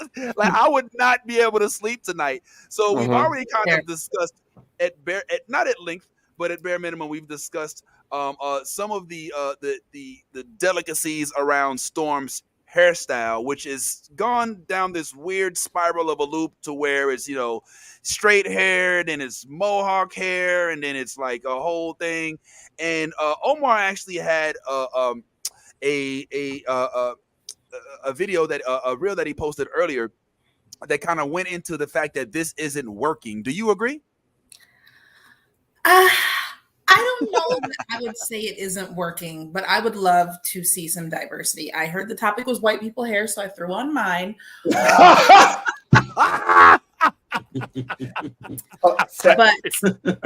I would love to see Storm with some more diverse hairstyles. I don't know how well this is going to work holding up my phone, but I love what illustrator Marcus, the visual, has done, creating Storm with all kinds of natural hairstyles. Like, Marvel really needs to take a page from this man's book. I will give you that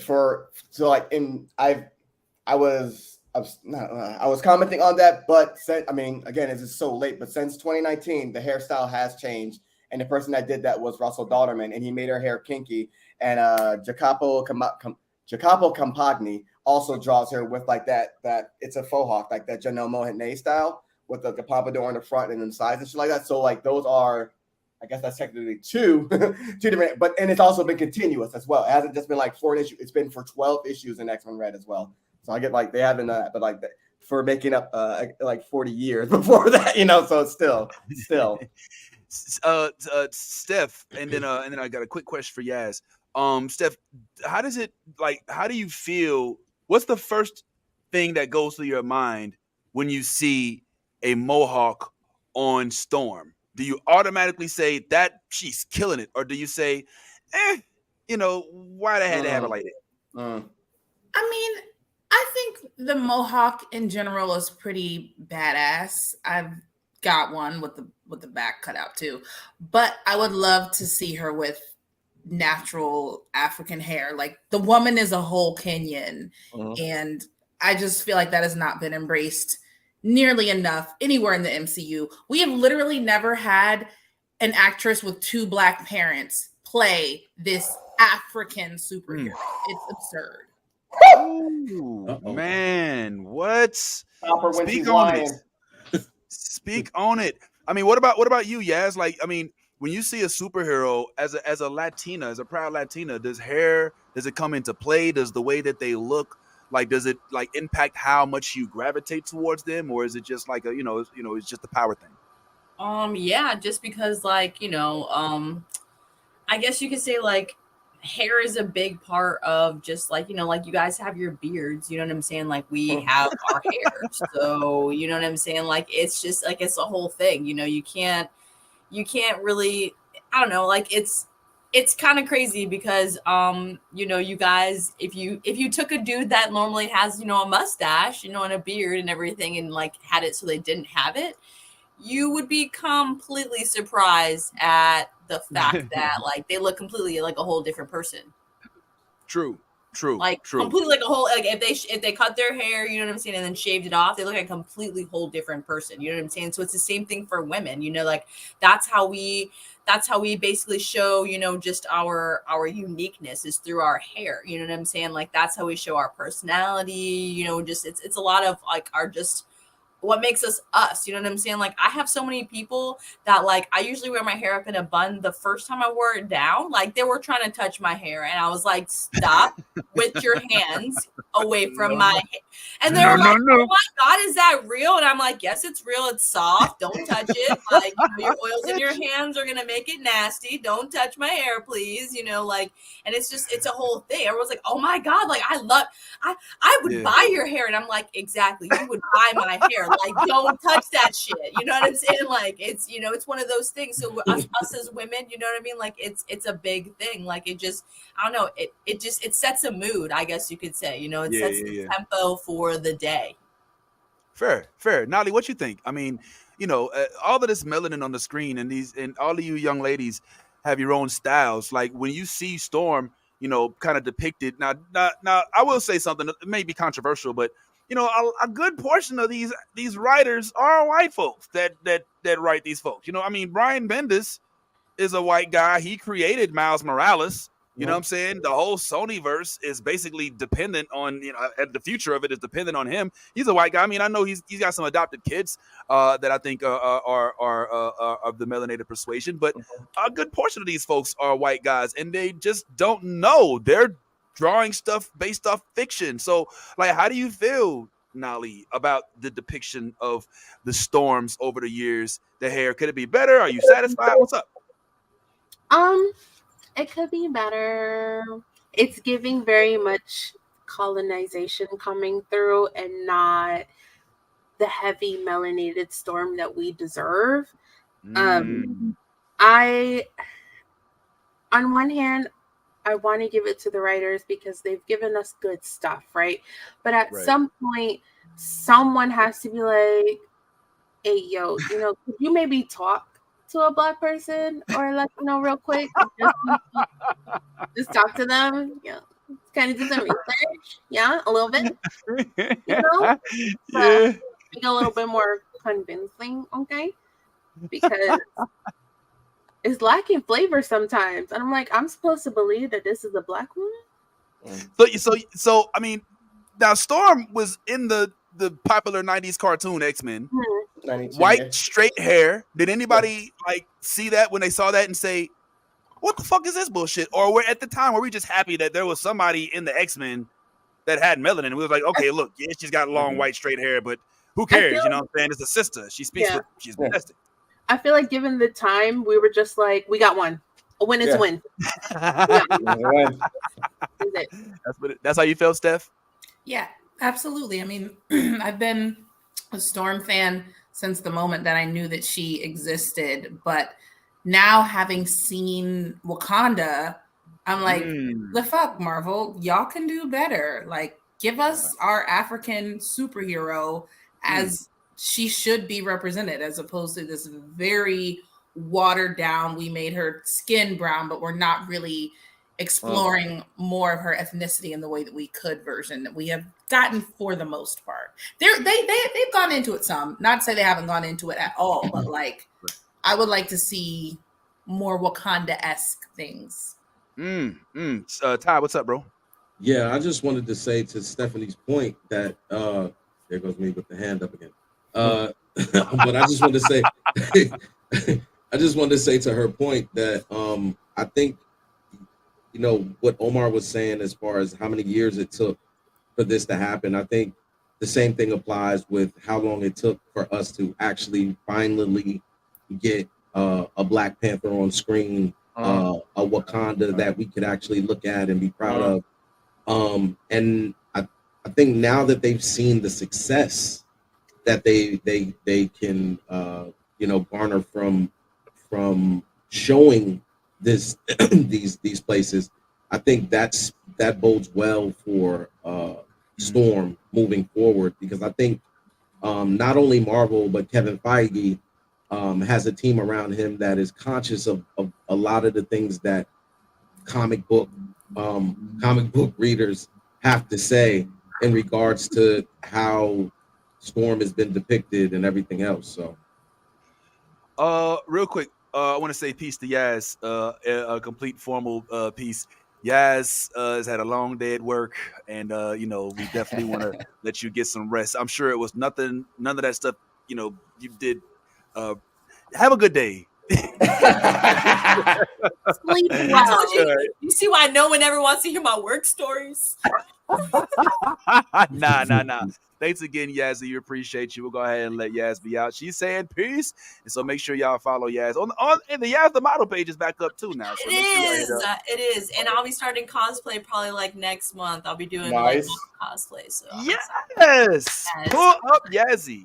All right, cool. All right, Yaz is gonna head on now. We're gonna keep talking a little Storm. Thanks for pulling up, Yaz, as always. But I have a question for you, Steph. So Stephanie, excuse me, the Marvel Studios just gave me a call and they asked me if I knew anybody that would like to help kind of develop their on-screen character Storm for an upcoming project. First person I think of is Stephanie Ray. Now, Stephanie Ray is now in the writer's room, in the production room, and they are discussing how they want to depict Storm for this upcoming movie.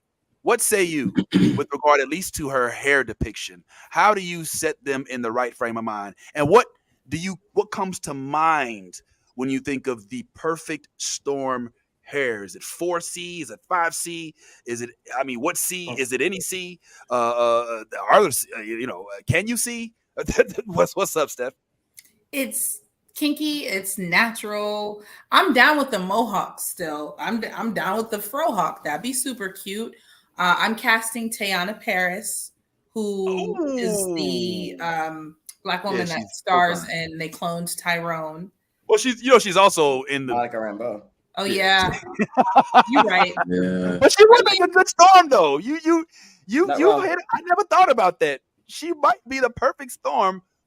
With the exception of the fact that I think that maybe they should consider somebody of African descent, but continue. I'm sorry, I didn't mean to interrupt. I'm so sorry. Or I mean, she's now in the Dora, but I'm blanking. The chewing gum. She was the new. Oh yeah. I know you're talking about. Yeah. Michelle Cole. Yeah.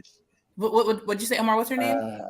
Not Michaela Cole. Yes, Michaela Cole. Michaela. Yep. I would have. She would have been my top choice if she wasn't already there. But yeah, just somebody brown skin, blackety black, and give her natural hair, or shave her head, make her bald. That would be a bold move. Oh, the Dora are, why not? That's true. If they made her like a Dora Milaje, okay, so we're not going. No, we're mixing. We're mixing fandoms. I want to see fade, cool. With a lightning bolt in the side. That's what I love the lightning bolt in the side fade. Yeah. Stephanie is a Wakanda consolidation artist. We're crossing streams. No, don't cross the streams. Now, all right. So I guess I would love to see them be bold enough to give us the Pam Grier afro. You know what I'm saying? Like, give me the white Pam Grier, Jackie Brown afro. You know what I'm saying? Like, I don't even want any. I want no straightness. I want to see like her be like, you know what? This is what I'm rocking right now. The blowout. Give me the whole fucking blowout. Still white because she's still electric. She's still Storm. But give me the entire. I mean, don't give me the. Don't try to black exploit me with the jerry curl and I wouldn't even mind. Like, I liked the one with the braids. One of the ones that you just sent me. Like, I love the faux locks. I love the concept of maybe being braids. I love these depictions right here. Give me this Storm on screen. And I got a sense that you're going to see a whole new flock of black folks in the movie theater because, Halle Berry didn't really, hold it down like that. So I don't know, man. Nolly, do you think that we'll ever get a good on-screen Storm representation? Oh, I'm sorry. Steph, did you put your hand up? Oh, no, that was me touching. Okay, my bad. A good on-screen Storm. I mean, they've kind of botched it thus far, unfortunately. I feel like current MCU is doing a little bit better with casting. So maybe I'm not trying to hold my breath because I'm not trying to die tomorrow. Okay, I'm just saying that maybe we might get what we deserve. Perhaps. Have you guys felt they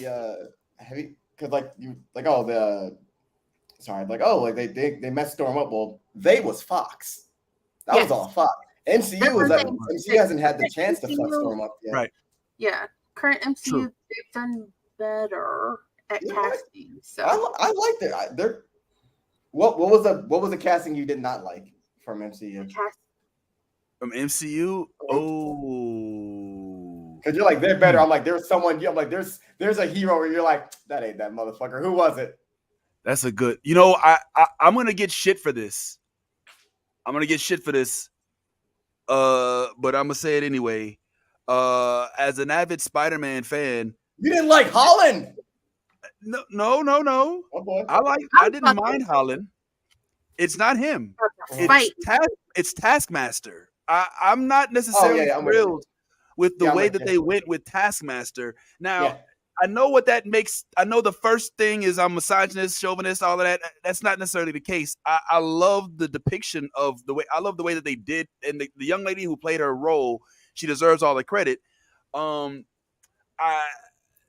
you know what? Sometimes these moments have to happen, and even out front, if this is something that I need to work on myself on, then maybe I need to work on myself on it.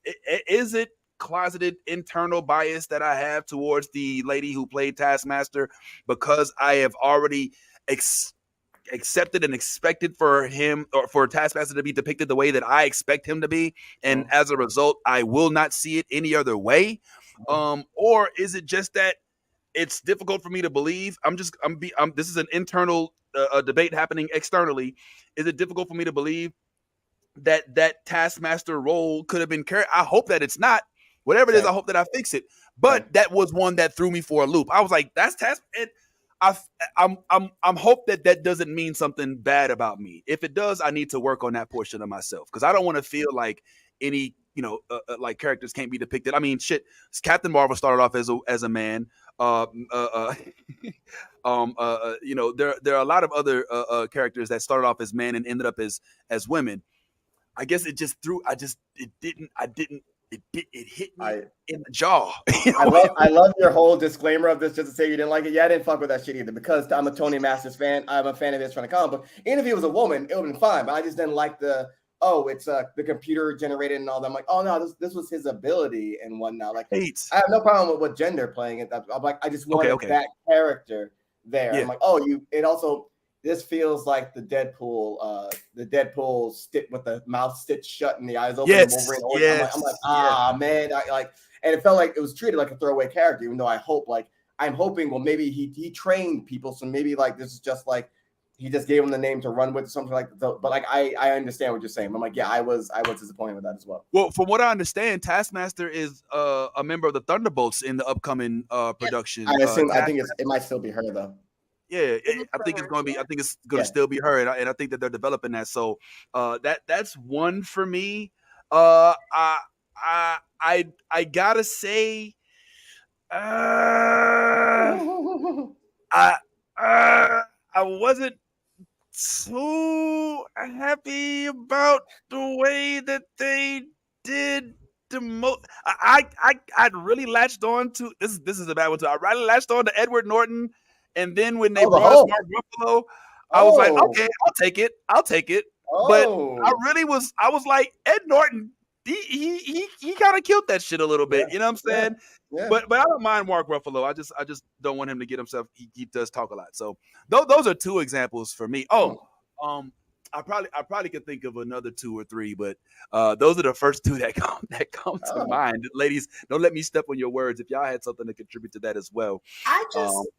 I would love to see what Terrence Howard would be doing. I literally was about to say Don Cheadle.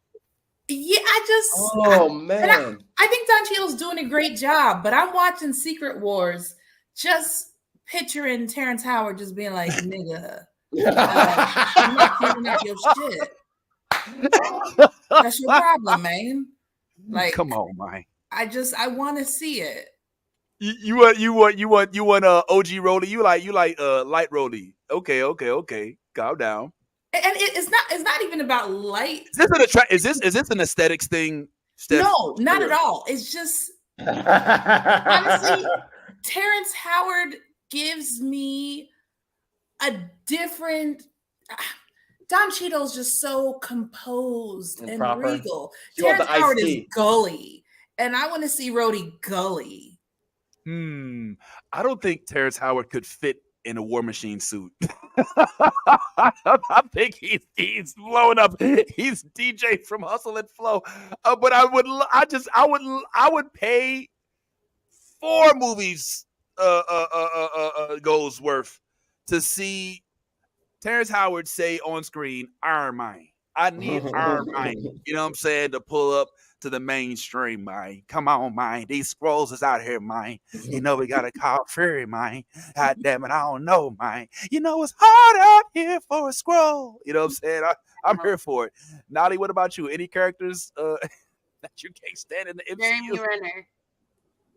Oh, it's Hawkeye. Oh, Be man. careful. That's the boy's I get boy. it. I get it. He didn't like the role either. He was like, because he kept trying to like die in those things, and I'm just like, he has his charming moments, but I'm like, I wish they win another. I wish they didn't give him the whole family thing. But like, I can't be mad at that.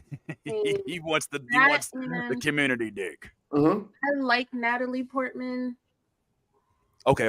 Oh, for Jane Foster? Nah, not your thing. Mm-hmm. No, Nah. that and I actually thought that was good. and whoever they'll cast to replace Jessica Jones, because it will never be Kristen Ritter.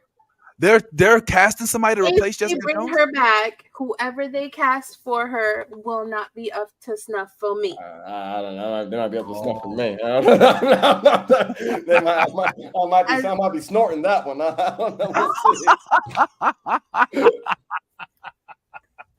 I don't have super strong feelings about this because I'm not really a Black Widow fan anyway. But I just find Scarlett Johansson about as charismatic as a hard-boiled egg. Thank you. Okay. Thank you. She's there. She's delivering the lines. There is nothing about her that I find watchable or compelling. She is adequate, and that's it. I really In like fact, I was very surprised that I enjoyed the Black Widow movie because I loathe her. I loathe her. That's the nicest way that I could put it. I absolutely loathe Miss. I should be able to play whatever race I want. It's Hollywood. I loathe her. Yeah. Was it Florence Pugh that made it more enjoyable for you, though? Yes, 100%. Yeah. I fucking love her. I'm like, she is incredible. That's one of the whites that we protect. I like her. At all costs. I fucks with Yelena. Invited to anything that I throw. I'm ready. But thank you, Nolly, because you helped me remember who I think I hate the most in the MCU that's depicted. And I think that we can all in unison collectively hate this at the same time. And that's going to be Iron Fist. Oh, Thank you. Okay, 100%. Yeah. What the hell, Danny Rand? This is like, what the fuck are you doing? That was Netflix though, because yes, Marvel worked with Netflix. That was Netflix's shit. It was Netflix, but if we say Jessica Jones, and here's the thing, it's MCU because Daredevil is a part of that squad. Daredevil's in She-Hulk. Daredevil was in Spider-Man No Way Home. Took him. They haven't taken Luke Cage. Marvel was like, we're scrapping all that shit. You can come with us, Charlie Cox. All you other motherfuckers. Literally, the fuck you, you're cool. You're cool. Did y'all like Luke Cage? All right, okay. Yeah, y'all don't want to talk about it. Y'all don't want to talk about it. Yeah, y'all just want to go into the shadows a little bit there. Y'all just want to go into the shadows a little bit there. Yeah. I'll leave it there. I'll leave it there. Nah, I want to hear Steph. I want Steph's. Come on, Steph. Oh, I'm pulling something up. I need a moment. Oh, damn. Okay. The short answer is yes, I did. I did enjoy Luke Cage. How could I not? I mean, the casting. Brolic, bulletproof black man. What's not to like? No, the casting of it though. The casting. Mike Coulter. Yeah, I did. Yes. Okay. All right. Nolly, same. Look, I'm just trying to hit. I don't even. I'll be honest. Okay. If I was locked in a room, I'd be like, oh no, I'm so helpless. Where'd your clothes go? I don't know. Like, I slipped and fell out of your romper. Yes. That's you can't sort of follow a romper. That takes effort. That's a romper. Hold on. Okay. What's up, I am now very much in love, but years before I met my person, I did meet Luke Cage. And, oh, we had a moment. I was a fan of him. He was a fan of me. It was. Pull up. Yo, send that to me right quick so I can put it in a clip. But yeah, man, I honestly loved the thought of Luke Cage. And sometimes, Omar, what I do, especially since this wasn't Luke Cage, hero for hire. This is like Luke Cage, savior of the city. I sometimes take myself and say, step back, stop critiquing, try to just enjoy the show. Because there were moments in the Luke Cage show that were, frankly, for me, a little cringeworthy. I wanted, who I wanted to play Luke Cage? Which I hope this isn't colorist of me, because I like the fact that I love the fact that they chose a rooted black man to play that role. When he would talk, when he would talk though, I'd be like, come on, my nigga, like, you know what I'm saying, like, like they had the N-word in one of his lines, and when he delivered it, he did not deliver it the way I felt like it should have been delivered. Like he gave us like like a nigga, and I wanted more of a Kevin Hart nigga. It didn't happen for me, and so for that, and it, I get it. He's got the good boy background and everything. Even though he did prison time and all that. I guess I wanted more hood Luke Cage. And if anybody here watched Agent of S.H.I.E.L.D., there's a guy that ended up being the director of S.H.I.E.L.D. I don't know his name, but I'm going to find this picture in a little bit. But this motherfucker looked like Luke Cage from the comic books. Not the one with the hair, but when Luke Cage started being bald, this motherfucker he looked like he about 7 feet tall. Motherfucker looked like he about 300 pounds. I'm going to find this picture in a second. But if I had to cast a Luke Cage, I'd probably cast him. However, I did like the show. I loved Cottonmouth. I didn't mind Mariah Stokes. I didn't even mind Bushman as much as everybody else hated Bushman because he wasn't actually Jamaican. I thought the show was actually good. Only one I didn't like was Iron Fist, but I rest my case. Before we start getting up out of here, go ahead. Were you saying something, Nolly? I'm sorry. Iron Fist. Gag reflex. I am sad because I did want to talk. My boy gone, man, and I wanted to talk about Star Trek a little bit. And I know y'all ain't Star Trek fans and all that, but this episode, I'm going to binge it this weekend, so I'll catch up. Come on, the water's fine, baby. The water's fine. I know it ain't for everybody, but man, if you sci-fi, I dip my toe in and then dunk it. Listen. This episode had Uhura, and I have to talk. It was Uhura was spotlit this episode. Spotlighted. I don't know, and that's all fine and dandy. The fact that she has now forged a bond with Spock. The fact that she has she's now a badass. She had a weapon. But the thing that made me jump out of my seat this episode was that Uhura was not only a badass, not only is she beautiful, but they put her in a do-rag in the episode, bruh. In a whole do-rag. This show takes place 1,000 years in the future, and they still rocking the Sally's Beauty Supply do-rags. I am like, holy shit. They can literally generate whatever food they want through what they call oh my god, I can't, the name is escaping me right now, but a generator. They can warp as like past light speed. They can energize their cells and then duplicate them elsewhere. But when it comes time to keep them waves, god damn it, I'm still going to Sally's. Yo, I was so floored. I loved it and also found it entertaining. Okay, off my soapbox. I do want to at least start ending with the fact that if you are in the know, sometime in these just know that they clone Tyrone is out there. All right. And if you want to talk about seeing some dope ass black people with some dope ass black features, this is what I am looking forward to seeing at ASAP.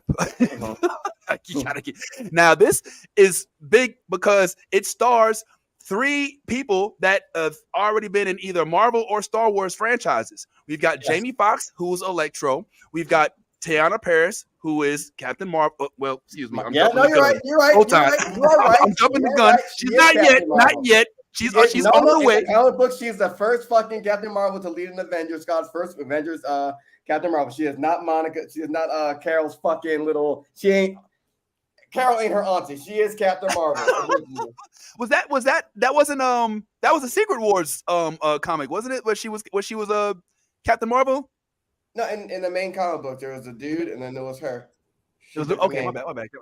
I thought because the whole photon thing screwed me up.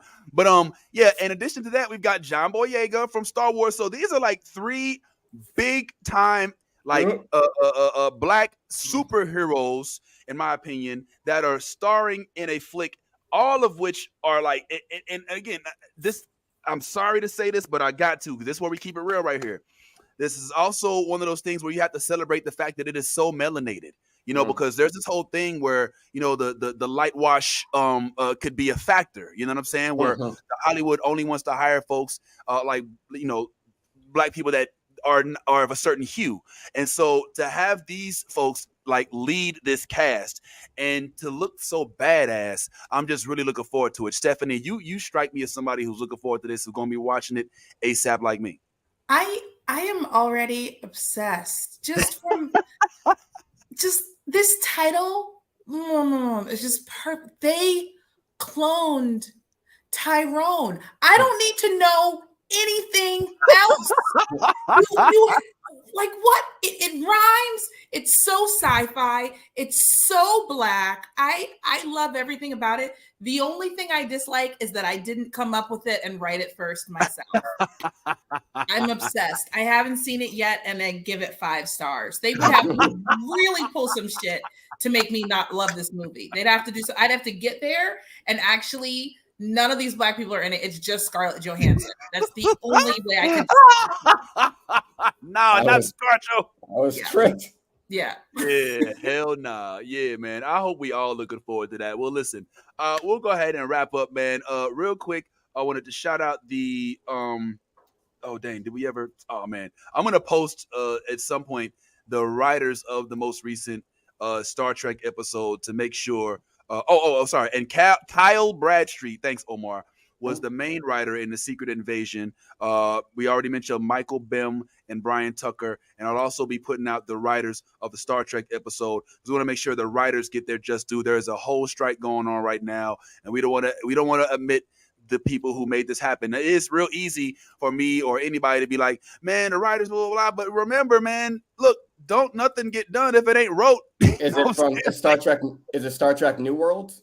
Yeah, Strange New Worlds. Yes, Strange New Worlds. The writers are Anson Mount, Dean Wesley Smith, Akiva Goldsman, John J. Ordover, and Alex Kurtzman.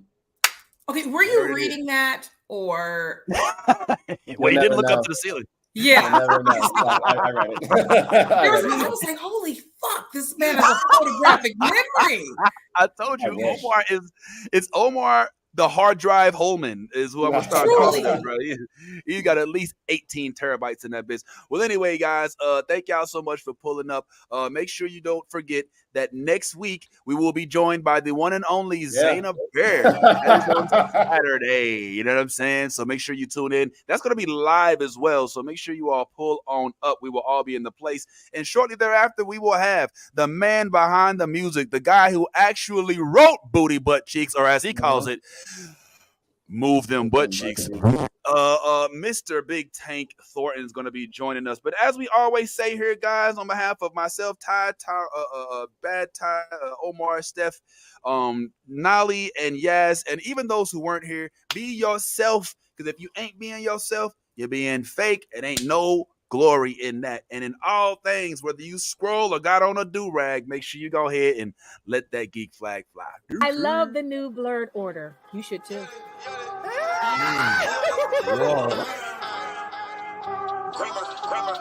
Let me get all this 10p Wayne. All the niggas rapping about the same old thing.